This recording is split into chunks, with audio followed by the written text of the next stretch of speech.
The next set of menu options that may be useful to you are the ability to share your screen if you want to collaborate with others on a group project, or, for example, ask your faculty a question.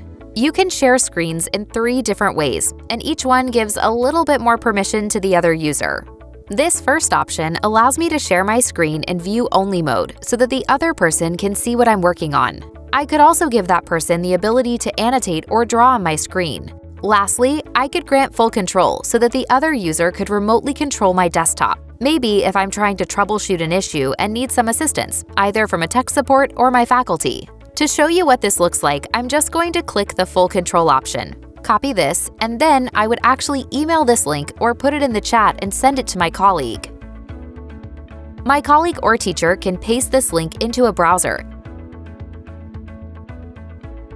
and now they can see my desktop. They can even click within my desktop. For example, if my teacher wanted to help me answer a question about my homework, they could open this file. How can I help? I can see what they have typed and respond.